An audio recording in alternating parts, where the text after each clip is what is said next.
एक दिन ललिता विशाखा मार्ग में मिल गई तो सबरे सखा बोले, अरे तुम बड़ी इतराई करो, वह बरसाने बारी के संग में रह रहे करके खूब आकी जय जयकार करो, चवण उड़ाती चलो आगे पीछे। तुम्हें अभी पता ना है हमारे लाला के कौन कौन से संबंध हैं, कौन कौन से संपर्क हैं? बोले कौन से संबंध है भैया, कौन से संपर्क है? मुंह बता दे। चल तू मत पूछे, तू जानती हूं ना होगी उनके नाम। ललिता विशाखा बोली, अरे काय को इतरा रहो, बता दे। बोले ब्रह्मा ना है, ब्रह्मा? बोले हाँ। 4 मोहवारो? बोले हाँ। ब्रह्माणी के साथ आवे लाला की वंशी सुनवे। वो इंद्र ना है, एरावत हाथी वारो? बोले हाँ। लोटो डोले लाला के पीछे। सबरे देवी देवता हाथ जोड़े खड़े रहे बाकी आगे। हमारे लाला जैसो संगीतकार या व्रजमंडल में कहा पूरे ब्रह्मांड में नहीं है। स्वयं सरस्वती कलम स्याही लेकर के आवे और लाला जब बंशी बजावे ना तो उन सबरे स्वरन को लिख ले अपने पास में। ललिता विशाखा बोली बस कर दे, और कितनी लंबी चौड़ी फेंकेगो, यूं हुए त्यों हुए, यूं करे त्यों करे। अरे तू तो कहेगी तुम्हारे बरसाने में कोई संगीत तो जाने ना है, या हमारे लाला ते चिड़ के ऐसे बोल रही है। ललिता विशाखा बोली अभी तू जाने ना है, अभी सबने बंशी सुनी है, अभी हमारी प्रिया जी की वीणा ना सुनी तुम लोगों ने।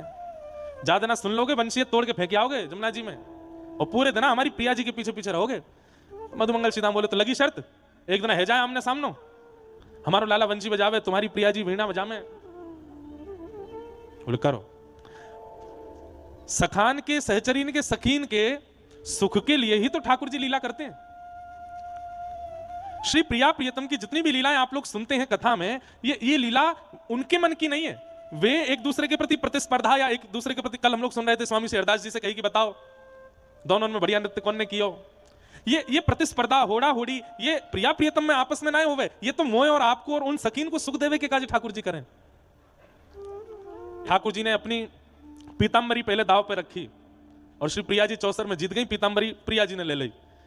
सखी बोली अरे लाला एक और बार खेल ले, एक और बार। बोले अब कहाँ लगाऊं दाव पे? बोले अब अपनी बंशी लगाए थे। बोले बंशी ना लगाऊंगा, मुकुट लगाऊंगा। बोला हाँ, मोर मुकुट लगाए थे। मोर मुकुट लगाया, उसको प्रिया जी ने वो जीत लियो। अंत में आई बंशी। ठाकुर जी बोले मुझे तो लगा शाम तक पूरा ही लुट जाऊंगा मैं। वास्तविकता क्या है, जो जो प्रिया जी जीतती जा रही है वो धारण करती जा रही है। पीतांबरी जीती तो पीतांबरी पहन ली, मोर मुकुट जीतो तो मोर मुकुट धारण कर लियो। अब सब सखी कह रही है हे प्रिया जी सुख तो तब मिले जब मोर मुकुट भी आ गए और पीतांबरी भी आ गई, न कर्म वंशी हो राजा है, या वंशी को रखवाओ दाव पे। अब वो पद बहुत सुंदर है, छलबल जीती श्यामा, अष्ट सखान को पद है, छलबल जीती श्यामा पद। कोई छल करके ललिता विशाखा ने ऐसी कोई कछु कियो कि श्री प्रिया जी वंशी जीत गए।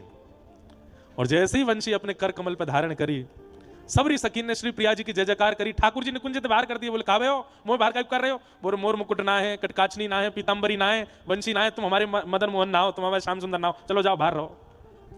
अब ठाकुर जी डोल रहे कुंज के बाहर, कैसे वो भीतर जाए कि अपनी